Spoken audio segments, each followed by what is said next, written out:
السلام علیکم، میں ہوں تہمینہ شیخ۔ خانیوال کے علاقے کبیر والا میں غلیظ ترین، گھٹیا ترین، گندی ترین وقوعہ پیش آیا ہے۔ اس کیس میں اتنا گند ہے، اتنی غلاظت ہے۔ آج سے 5 سے 6 دن پہلے کا یہ وقوعہ ہے۔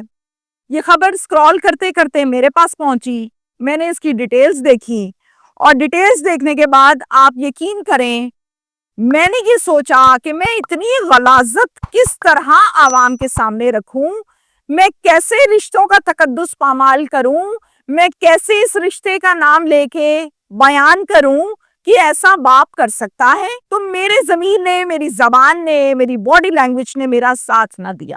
سیدھی صاف بات ہے۔ وقت گزرتا گیا، لڑکی کو آنریبل ججز کے سامنے پیش کیا گیا اور وہاں پر لڑکی نے، بیٹی نے ایک بیان دیا۔ میں حیران اور پریشان ہو گئی کہ یہ حقیقی سگی بیٹی ہے جس کی سٹیٹمنٹ سامنے آئی ہے، اور پھر عدالت نے فیصلہ کرنا ہوتا ہے، آپ کو پتہ ہے۔ جب فیصلہ کیا گیا اس غلیظ ترین کیس کے اوپر تو میں نے پھر سے تصدیق کی کہ لڑکی جو ہے وہ کیا کہہ رہی ہے۔ تو لڑکی نے ایک ویڈیو بیان بھی دیا، وہ ویڈیو بھی ہم سب نے دیکھی۔ تو پھر میں نے یہ فیصلہ کیا کہ نہیں، آدھی بات سن کر فیصلہ نہیں کیا جا سکتا، پوری بات سننی بھی ہے اور عوام کو سنانی بھی ہے۔ تو میں پھر آپ سے اسی کیس پر کھول کھول کے سیدھی سیدھی باتیں کروں گی تاکہ آپ کو سمجھ آئے ڈرامہ پہلے کیا تھا اور ڈرامہ بعد میں کیا کیا۔ چاہے یہ غلاظت ہے یا گندگی ہے، میں بیان کروں گی اور ڈیٹیل سے بتاؤں گی آپ کو۔ سنیے، آپ تمام لوگوں سے میں یہ ریکویسٹ کرتی ہوں کہ آج کا ویلاگ آپ لوگوں نے پورا دیکھنا ہے۔ کوئی آدھا دیکھے گا، کوئی سینٹر سے سٹارٹ کرے گا تو پورا قصہ سمجھ نہیں آئے گا۔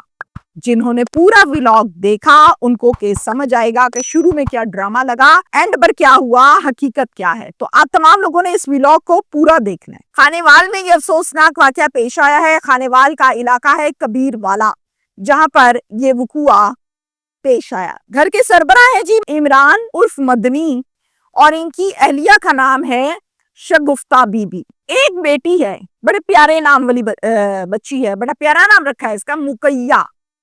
مقیہ 7 سال کی تھی تو مقیہ کی والدہ اس دنیا سے انتقال فرما گئی، یعنی یہ بچی مسکین ہو گئی۔ باپ عمران عرف مدنی، ان کی ایک عدد بہن جس کا نام قدسیہ ہے۔ قدسیہ کو کہتے ہیں کہ قدسیہ تمہاری بھابھی دنیا سے چلے گئی، بچی 7 سال کی ہے، گھر بار کون سنبھالے گا، زندگی کیسے گزرے گی؟ تم کوئی رشتہ دیکھو، کوئی عورت دیکھو، کوئی بیوہ دیکھ لو، کوئی طلاق یافتہ دیکھ لو جس سے میں شادی کر لوں، گھر بار بھی سنبھال لے اور مقیہ کو بھی سنبھال لے۔ قدسیہ کہتی ہے بات تو آپ کی بالکل ٹھیک ہے، میں تلاش کروں گی۔ کچھ دن تلاش کرنے کے بعد ایک عورت جو کہ ڈیورسڈ ہے اس کو قدسیہ ڈھونڈ لیتی ہے۔ اس عورت کا نام فرزانہ ہے، میچور ہے، اس کے ہاں پہلے اولاد نہیں ہے، یعنی جسے ہم کہتے ہیں نا بانج، وہ بانج ہے اور ڈیورسڈ بھی ہے۔ تو اس کو ڈھونڈ لیتی ہے اپنے بھائی کے لیے، بھائی کو بتاتی ہے، بھائی کہتا ہے ٹھیک ہے، دوسری شادی کر دی جاتی ہے۔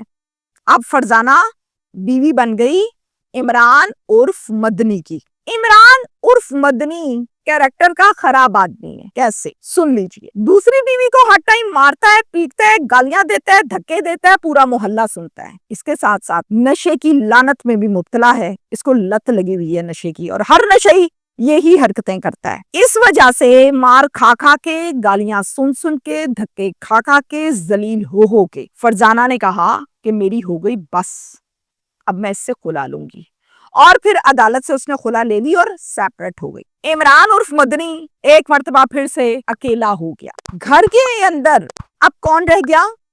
مقیہ اور عمران عرف مدنی۔ پھر اپنی بہن کے پاس گیا، قدسیہ کے پاس، اور جا کے کہا کہ دیکھو تمہاری دوسری بھابھی ایک اللہ کو پیاری ہو گئی، دوسری مجھے چھوڑ کے چلے گئی، اب تم نے کوئی صحیح عورت ڈھونڈنی ہے جو میرے ساتھ نبھا کر سکے۔ قدسیہ کہتی ہے جا رہا پھڑ، ہونی میں کڑی لبنی، تم ٹکنے نہیں دیتے ہو، تم مارتے ہو، تم نشے کرتے ہو، تم یہ کرتے ہو، وہ کرتے ہو۔ اپنی بہن کو کھڑی کھڑی سناتا ہے اور کہتا ہے کہ کرنا تو تمہیں پڑے گا۔ بہن کہتی ہے اب ایسا نہیں ہوگا، میں نے کوئی رشتہ تمہارے لیے نہیں ڈھونڈنا، تم اسی طرح رہو گے، تمہارا کریکٹر خراب ہے، لہٰذا رستہ ناپو۔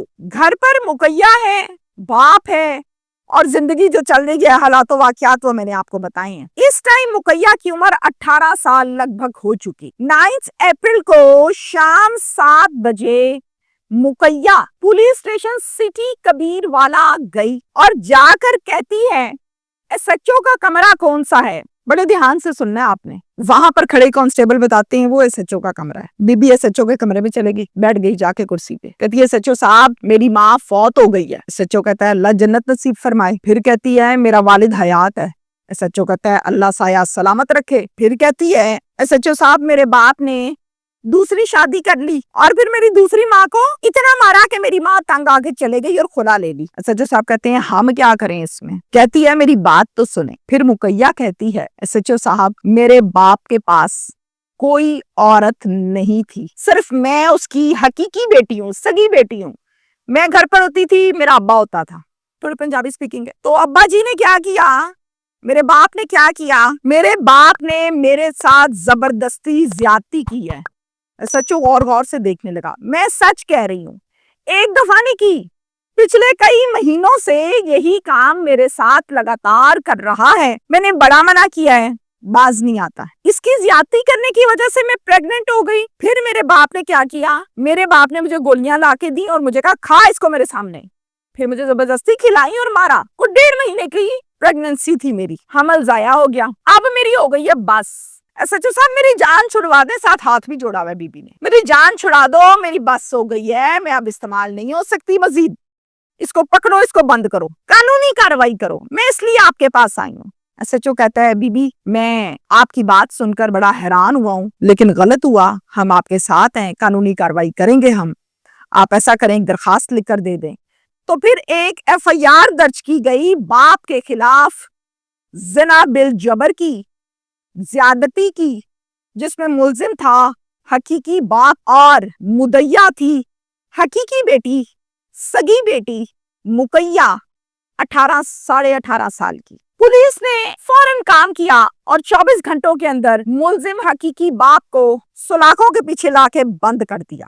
باپ بیچارہ گھٹنوں میں منہ دے کر حوالات میں بیٹھا رہا۔ امیجن کیجئے کیوں بیٹھا رہا، میں آگے بتاتی ہوں آپ کو۔ کبھی گھٹنوں میں منہ دیتا تھا تو کبھی منہ پر ایسے ہاتھ رکھتا تھا، کیونکہ سب پوچھتے تھے یہ کس چیز کا ملزم ہے، تو جواب آتا تھا اس نے اپنی بچی کے ساتھ، اپنی بیٹی کے ساتھ زنا کیا ہے۔ خبر بن گئی، ایک ویڈیو بن گئی، سکرولنگ ہونے لگی اور بہت وائرل ہو گئی۔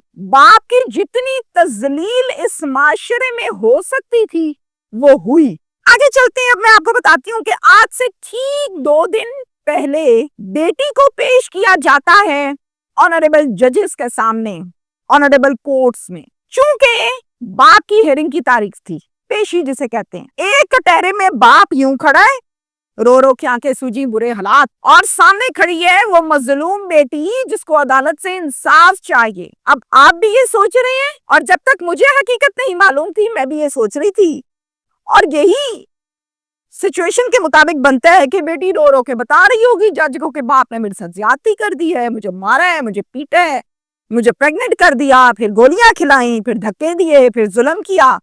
مگر نہیں، یہ حقیقت نہیں ہے۔ حقیقی سٹیٹمنٹ دینے کے بعد کیس کا رخ چینج ہو گیا، کانسیپٹ ہی بدل گیا، حالات ہی بدل گئے، تصویر کا دوسرا رخ تو کچھ اور تھا۔ مقیہ آنریبل کورٹ میں یہ سٹیٹمنٹ دیتی ہے کہ میں پسند کی شادی کرنا چاہتی تھی، میرا باپ پسند کی شادی نہیں کروا رہا تھا، جس پر میں نے اپنے باپ پر یہ تہمت لگائی، باپ پر زیادتی کا ایسا الزام گھڑ کے لگایا کہ سب کو لگے کہ میرا باپ گندا آدمی ہے۔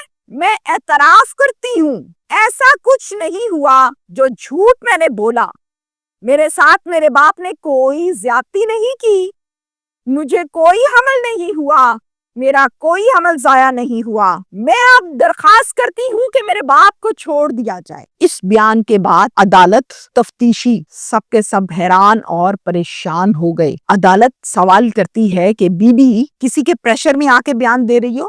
نہیں۔ کسی نے ڈرایا دھمکایا ہے؟ نہیں۔ ہوش و حواس میں بات کر رہی ہو؟ جی، میں بالکل ہوش و حواس میں بات کر رہی ہوں اور یہی سچ ہے، اور یہ بیان میں اپنی مرضی سے دے رہی ہوں۔ اب آپ تمام لوگ مقیہ کا ویڈیو بیان سٹیٹمنٹ ذرا سنیے، پھر ہم آگے چلتے ہیں۔ جی میں نے خود لی ہے۔ کیا کہا ہے؟ میں نے کہا بھائی میں نے سوچا بھائی اب ابو کو رہا کرا دیں گے جی اور میں بھائی کے ساتھ گھر چلی جاؤں. ٹھیک ہے. آپ کے والد کا کوئی قصور نہیں ہے؟ نہیں. پھر آپ نے یہ الزام کس کے کہنے پہ لگایا تھا بیٹا؟ وہ کسی کے بکاؤ میں آئے تھے اس لیے. ٹھیک. اب آپ اپنی رضامندی سے بیان دے کے جا رہی ہیں نا, کوئی ایسا کوئی پریشر تو نہیں ہے آپ کے اوپر؟ Thank you. اب اس کے اندر کی حقیقت کیا ہے میں وہ آپ کو بتانے لگی ہوں. وہ یہ ہے کہ مقیہ ایک لڑکے کو پسند کرتی تھی اور اس بدبخت کا نام تھا وقاص. وقاص سے یہ شادی کرنا چاہتی تھی اور وقاص بھی اس سے شادی کرنا چاہتا تھا. وقاص ایک آوارہ اچکا لفنگا لڑکا تھا. باپ کو پتا چلا, مقیہ نے بتایا کہ ابو میں اس سے شادی کرنا چاہتی ہوں, پسند کرتی ہوں. باپ نے کہا یہ آوارہ لڑکا ہے, زندگی برباد ہو جائے گی, یہاں شادی نہیں کرنی میں نے تمہاری کبھی بھی. کہتی اچھا. ساری بات اٹھائی وقاص کو بتا دی. پھر وقاص بدبخت نے بنایا ایک پلان, اور وہ جو پلان بنایا وہ یہ تھا کہ جب تک تمہارا باپ راستے سے نہیں نہ ہٹتا یہ شادی نہیں ہوتی. تو باپ کو راستے سے ہٹاؤ, اس کو گندا کرو تاکہ ہم شادی کر سکیں. تو وقاص نے پڑھائی یہ پٹی مقیہ کو کہ باپ پہ زیادتی کا الزام لگاؤ, تماشا لگاؤ. اور پھر اس نے الزام لگایا کہ جب ایسا کہیں گے, پرچہ کروائیں گے, زیادتی کا کہیں گے, ثابت کرتے کرتے تو ٹائم لگ جائے گا, بعد تمہارا جیل چلا جائے گا, پیچھے سے آرام سے نکاح پڑھائیں گے اور اسی کے مکان میں عیش بھی کریں گے. جب ایف آئی آر کروا دی گئی, یہ معاملہ, یہ خبر ہائی لائٹ ہوئی, رشتہ دار انوالو ہوئے, فیملی انوالو ہوئی. فیملی میں وہی بہن قدسیہ اور کچھ اور رشتہ دار. تو انہوں نے بات تو کھنگالا, پوچھا تو چیز کلیئر ہوئی کہ مقیہ جھوٹ بول رہی ہے. خیر مقیہ کو سمجھایا, پیار سے پوچھا تو مقیہ نے کہا کہ ہاں میں نے وقاص کے کہنے پہ یہ کام کیا ہے, اور پھر سارا سچ بتا دیا. جس پر عدالت میں جا کے مقیہ نے بیان بھی دیا, جو آپ نے بھی ویڈیو سٹیٹمنٹ دیکھی ہے. یہ ہے وہ سارے کا سارا وقوع جو میں نے آپ کو بتایا. پرسنل اوپینین یہ ہے, اللہ تعالیٰ ایسی اولاد کسی کو نہ دے. اگر مقیہ جیسی اولاد کسی کو دے تو اس سے بہتر ہے بے اولاد ہونا. بیٹیاں شروع سے ہم سنتے آئے کہ باپ کی بڑی تابعدار فرما بردار ہوتی ہیں, بیٹوں سے زیادہ پیار کرتی ہیں باپ سے, چونکہ نرم دل ہوتا ہے, مہمان ہوتی ہیں باپ کے گھر میں, آخر رخصت ہو کے اپنے شوہر کے ساتھ جانا ہی ہے ایک دن. اس عورت نے, اس لڑکی نے جو حرکت کی ہے, یہ حرکت نہ جانے کتنی اور ناسمجھ لڑکیاں اس کی دیکھا دیکھی کر دیں. مریم نواز صاحبہ نے کہا کہ ہر وہ لڑکی یا عورت جو کسی آدمی پر غلط اور جھوٹا الزام لگائے گی زیادتی کا, جب بعد میں وہ زیادتی ثابت نہیں ہوگی تو اسی کے خلاف قانونی کارروائی ہوگی. وہ اس طرح کہ جب وہ پرچہ کٹوائے گی کہ میرے ساتھ اس نے زنا بالجبر کیا ہے, تو اسی کے خلاف پرچہ ہوگا کہ اس نے قانون کی آنکھوں میں دھول جھونکی, جھوٹ بولا. تو یہاں پر اگر اس والے قانون کو جو مریم نواز نے آرڈرز پاس کیے, اس کو ایکٹیو کیا جائے, بھرپور ایکشن لیا جائے, تو شاید یہ امید کی جا سکتی ہے کہ باقی بدبخت اولادیں رک جائیں, فل سٹاپ لگ جائے. شکریہ.